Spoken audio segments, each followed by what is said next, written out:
Good morning student. आज हम discuss करने जा रहे हैं BSc part first organic chemistry unit first में इंटरमीडिएट्स या मध्यवर्ती के बारे में हम बात कर रहे थे। आज हम नया मध्यवर्ती कार्बीन डिस्कस करने जा रहे हैं। कार्बीन एक द्विसंयोजी कार्बन जिसके पास दो असाजित इलेक्ट्रॉन होते हैं कार्बीन कहलाती है, जो दो प्रकार की हो सकती है। अब कार्बीन क्या है? द्विसंयोजी कार्बन है और कार्बन के पास में दो असाजित इलेक्ट्रॉन यानी कि जिसने बॉन्ड में पार्टिसिपेट नहीं किया है वो इलेक्ट्रॉन उपस्थित है, तो जो स्पीसीज है उसे हम कार्बीन कहते हैं। ये इंटरमीडिएट कार्बीन कहलाता है। कार्बीन के दो जो प्रकार है उसमें सबसे पहले हम बात करते हैं सिंगलेट कार्बीन। सिंगलेट कार्बीन में द्विसंयोजी कार्बन sp2 संकरित अवस्था में पाया जाता है और हम जानते हैं कि जब sp2 संकरण होगा तो 3 sp2 हाइब्रिड ऑर्बिटल होंगे जो समतल त्रिकोणीय ज्यामिति में व्यवस्थित हो जाते हैं।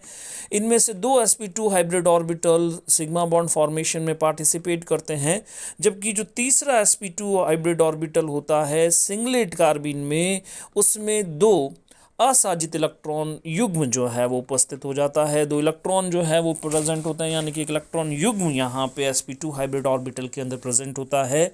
एक असंकृत p कक्षक होता है जो कि इस तल के लंबवत पाया जाता है। तो कार्बीन जो है सिंगलेट कार्बीन के रूप में हमने देखा। और नेक्स्ट जो हम बात कर रहे हैं ट्रिपलेट कार्बीन, तो ट्रिपलेट कार्बीन में कार्बन sp संकरित अवस्था में पाया जाता है और sp हाइब्रिड ऑर्बिटल्स जो होते हैं दो होते हैं और ये sp संकरित कक्षक रेखीय ज्यामिति में व्यवस्थित हो जाते हैं। इनमें से एक sp संकरित कक्षक सिग्मा बंध निर्माण में भाग लेता है और दूसरा भी सिग्मा बंध निर्माण में भाग ले लेता है। तो इस प्रकार दोनों sp संकरित कक्षक जो है सिग्मा बॉन्ड फॉर्मेशन में कंज्यूम हो जाते हैं या यूज में आ जाते हैं, लेकिन अभी भी इसके पास दो असंकृत p कक्षक रहते हैं और दोनों ही जो असंकृत p कक्षक है उसमें एक एक अयुग्मित इलेक्ट्रॉन पाए जाते हैं। तो इस प्रकार हम कह सकते हैं कि जो सिंगलेट कार्बीन है उसमें तो दोनों इलेक्ट्रॉन युग्मित होते हैं जो असाजित है, लेकिन जो ट्रिपलेट कार्बीन है उसमें दोनों इलेक्ट्रॉन जो है अयुग्मित पाए जाते हैं, अनपेयर्ड इलेक्ट्रॉन के फॉर्म में प्रेजेंट होते हैं। इस कारण से ट्रिपलेट कार्बीन अनुचुंबकीय व्यवहार दर्शाता है या पैरामैग्नेटिक नेचर को शो करता है, जबकि जो प्रतिचुंबकीय व्यवहार है वो सिंगलेट कार्बीन के अंदर पाया जाता है, डायमैग्नेटिक बिहेवियर। क्यों? क्योंकि यहाँ पे सभी इलेक्ट्रॉन जो है वो पेयर्ड होते हैं, युग्मित पाए जाते हैं। कार्बीन के स्थायित्व की यदि हम बात करें तो हमने देखा कि अभी स्ट्रक्चर में जो सिंगलेट कार्बीन है उसके अंदर दोनों इलेक्ट्रॉन एक ही sp2 हाइब्रिड कक्षक में उपस्थित है, जबकि जो ट्रिपलेट कार्बीन है उसमें दोनों इलेक्ट्रॉन 90 डिग्री कोण पर उपस्थित दो असंकृत p कक्षकों में उपस्थित है, यानी काफ़ी दूरी है दोनों इलेक्ट्रॉनों के मध्य। इस कारण से ट्रिपलेट कार्बीन का स्थायित्व सिंगलेट कार्बीन की अपेक्षा ज़्यादा होता है। ट्रिपलेट कार्बीन दर्शाया गया है it is more stable as compare to singlet carbene. Carbene का निर्माण डाइएजोनियम लवणों अथवा कीटीन के तापीय अपघटन द्वारा, तो यहाँ पे रिएक्शन के अंदर दर्शाया गया है कि डाइएजोनियम सॉल्ट जो है उसको जब गर्म किया जाता है तो कीटीन का निर्माण होता है, कार्बीन का निर्माण होता है। इसी प्रकार कीटीन जो है उसको भी जब तापीय अपघटन किया जाता है या फोटोलाइटिक डिसोसिएशन जब किया जाता है तो उस कंडीशन में कार्बीन इंटरमीडिएट का निर्माण होता है। इसी प्रकार क्लोरोफॉर्म की अभिक्रिया जब क्षार से कराई जाती है, क्लोरोफॉर्म QH की अभिक्रिया करवाई जाती है तो सबसे पहला हाइड्रोजन प्रोटॉन के रूप में निष्कासित होता है। मिथाइल कार्बीन आयन बनता है, इसमें से Cl- एलिमिनेशन के साथ में क्लोराइड एलिमिनेट होता है और डाइक्लोरोकार्बीन इंटरमीडिएट का निर्माण हो जाता है। कार्बीन की रासायनिक अभिक्रियाओं के बारे में यदि हम बात करें तो कार्बीन के अंदर सबसे पहले एल्कीन से अभिक्रिया जिसमें चक्रीय योगात्मक अभिक्रिया होती है। एल्कीन कार्बीन के साथ में रिएक्शन करती है और हम देखते हैं कि 3 मेंबर्ड साइक्लिक रिंग का निर्माण होता है, चक्रीय उत्पाद प्राप्त होता है। सिग्मा बंध में समावेशन इंसर्शन इन सिग्मा बॉन्ड, तो ये रिएक्शन में एल्कीन में कार्बीन के एल्कीन में कार्बीन के समावेशन द्वारा उच्चतर एल्कीन प्राप्त होते हैं। जैसे यहाँ पर रिएक्शन में प्रोपेन और कार्बीन की रिएक्शन को दर्शाया गया है जिससे ब्यूटेन का निर्माण हो रहा है। कार्बिल एमीन अभिक्रिया, it is very important reaction, isocyanide test के नाम से भी इसको जाना जाता है, आइसोसाइनाइड परीक्षण। प्राथमिक एमीन की अभिक्रिया क्षार की उपस्थिति में क्लोरोफॉर्म से कराने पर अत्यधिक अत्यधिक दुर्गंध युक्त उत्पाद एल्किल आइसोसाइनाइड का निर्माण होता है। यह अभिक्रिया प्राथमिक एमीन की प्रशिक्षण हेतु प्रयुक्त की जाती है। अगर प्राथमिक एमीन है या नहीं इसका परीक्षण करना है तो एमीन को क्लोरोफॉर्म और KOH के साथ गर्म किया जाता है, एल्किल आइसोसाइनाइड का निर्माण होता है। तो यहाँ पे CN दिखाया गया है, एक्चुअली एल्किल आइसोसाइनाइड है, NC का निर्माण होता है। जो कि फाइनल आपके मैकेनिज्म देखिए, जहाँ पर कि सबसे पहले क्लोरोफॉर्म में क्षार द्वारा प्रोटॉन को निष्कासित किया जाता है। ट्राइक्लोरो मैथिल कार्बीन का निर्माण कार्बेन आयन का निर्माण होता है।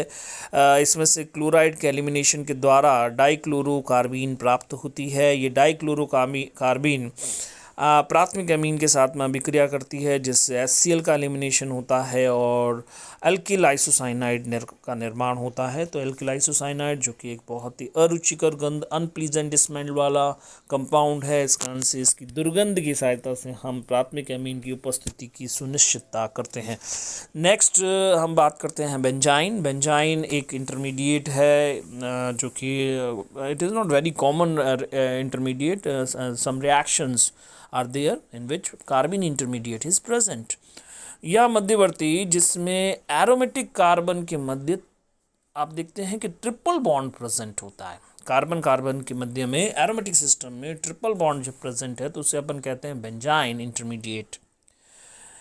बेंजाइन की संरचना तथा इसकी क्रियाशीलता के बारे में हम बात करते हैं।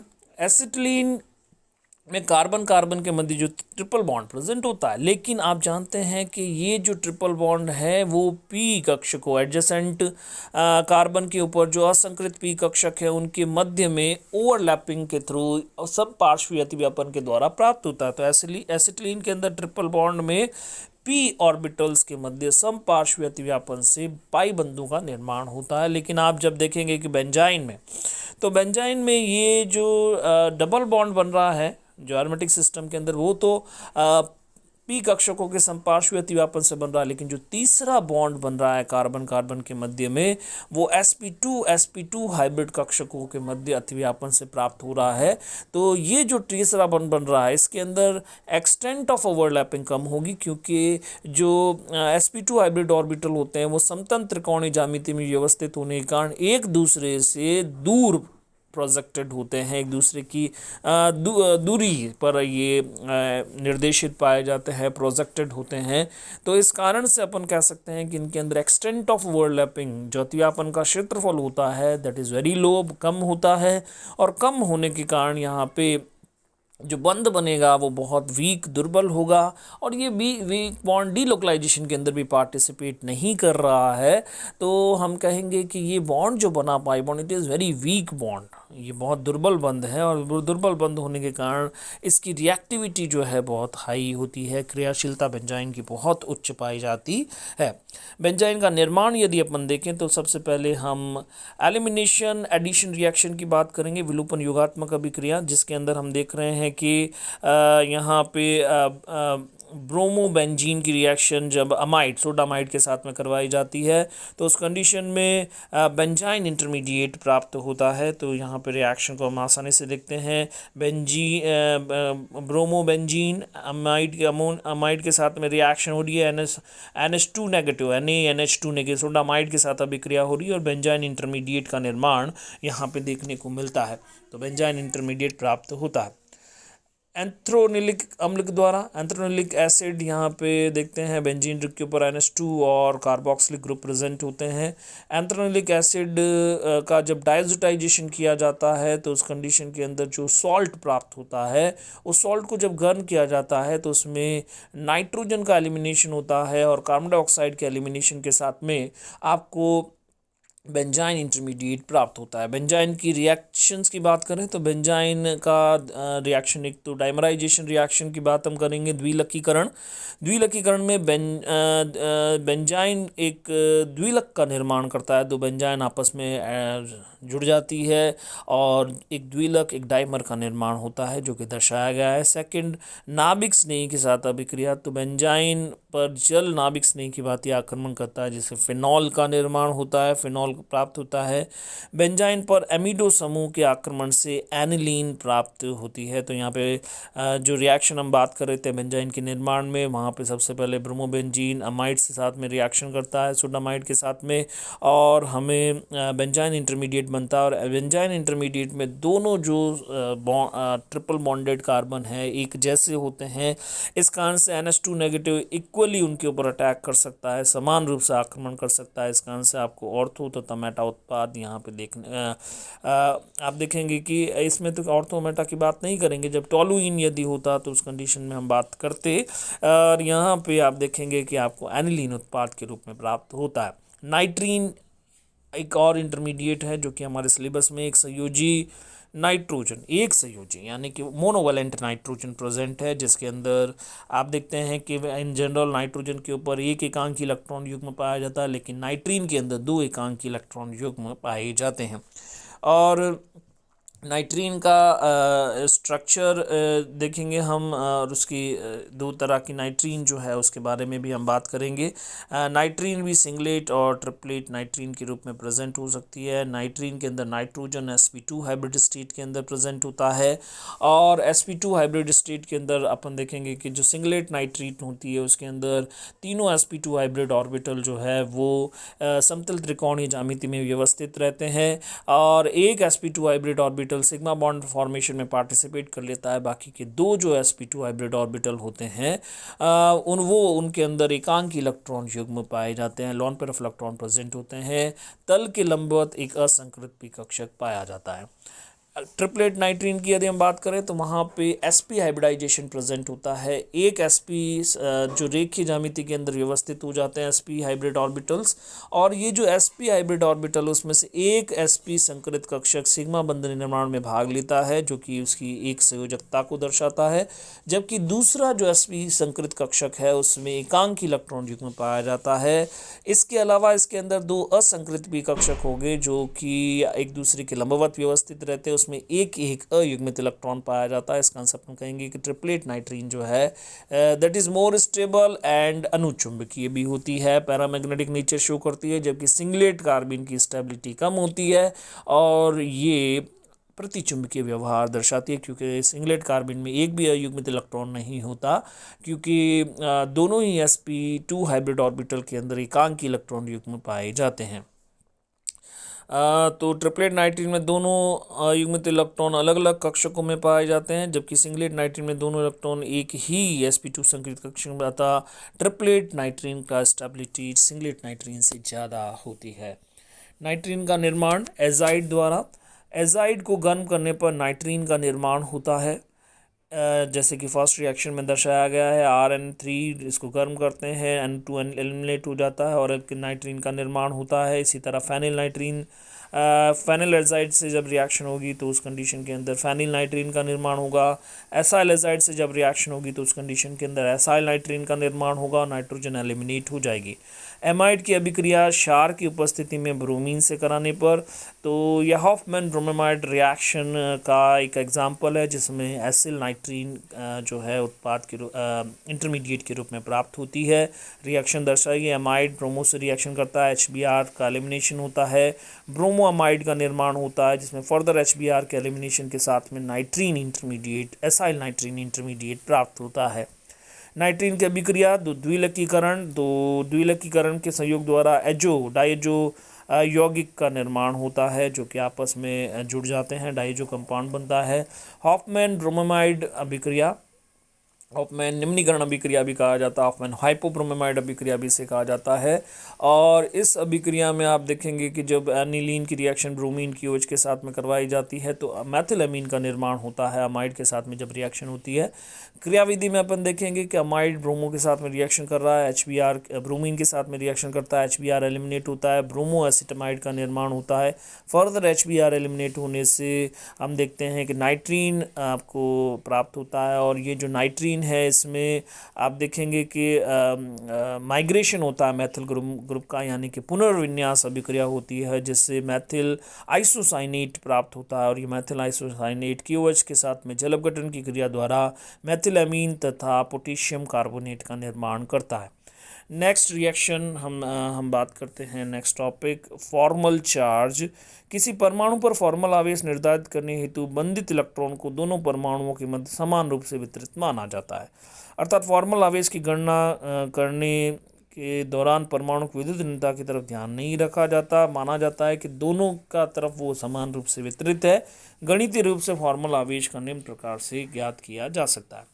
अब यहाँ पे फॉर्मल आवेश का फॉर्मूला दिखाई दे रहा होगा आपको। फॉर्मल आवेश फॉर्मल Fc के द्वारा दर्शाया गया है। इसमें आता है इज इक्वल टू वर्ग संख्या माइनस अबंधित अयुग्मित इलेक्ट्रॉनों की संख्या प्लस हाफ ऑफ बंधित इलेक्ट्रॉन युग्मित इलेक्ट्रॉनों की संख्या। तो यहाँ पे फॉर्मल आवेश का जो चार्ज है वो मैंने फॉर्मूला ऊपर लिखा है। इट इज़ ग्रुप नंबर वर्ग संख्या जिसमें जिस तत्व का फॉर्मल आवेश निकाल रहे हो minus number of unpaired electron अयुग्मित इलेक्ट्रॉनों की संख्या असाजित इलेक्ट्रॉनों की संख्या plus half of paired electron यानी कि बॉन्ड में पार्टिसिपेट करने वाले इलेक्ट्रॉनों की संख्या। तो जैसे कि फर्स्ट एग्जांपल में मैथेन है और मैथेन का लुईस स्ट्रक्चर यहाँ पे दर्शाया गया है। इसके ऊपर फॉर्मल चार्ज आवेश करना है कार्बन पर। कार्बन क्योंकि चौथे वर्ग का तत्व है तो इसके ऊपर 4 वर्ग संख्या माइनस इसमें एक भी अयुग्मित इलेक्ट्रॉन नहीं है। लुईस स्ट्रक्चर के अंदर आप देख सकते हो तो 0 असाजित इलेक्ट्रॉन नहीं है, सभी बॉन्ड के अंदर पार्टिसिपेट कर चुके हैं। Plus half into 10 to the power 8 युग्मित इलेक्ट्रॉनों की संख्या। 4 बॉन्ड है, 4 8 जो है बंधित इलेक्ट्रॉन हो जाएंगे। तो half into 8 it is 4 4 minus 4 it is equal to 0। यानी कि कार्बन के ऊपर कोई आवेश या औपचारिक आवेश या फॉर्मल चार्ज उपस्थित नहीं है। इसी तरह carbon ion Maithil carbon ion के अंदर हम देखते हैं कि मैथिल कार्बोनियम आयन, इसके ऊपर यदि हम देखें तो यहाँ पे आप देखेंगे कि बॉन्ड जो है वो बंधित इलेक्ट्रॉन जो है वो कितने हैं, 6 बंधित इलेक्ट्रॉन यहाँ पे उपस्थित है। वर्ग संख्या वही 4 है। तो यहाँ पे 4 minus 3 is equal to 1 that is 0 लिखा हुआ है 1, यानी कि फॉर्मल आवेश कितना आ जाता है +1 फॉर्मल आवेश इसके ऊपर हो जाएगा। मैथिल मुक्त मूलक की बात करें तो इसमें एक अयुग्मित इलेक्ट्रॉन उपस्थित है कार्बन के ऊपर, असाजित इलेक्ट्रॉन जिसने बॉन्ड में पार्टिसिपेट नहीं किया है।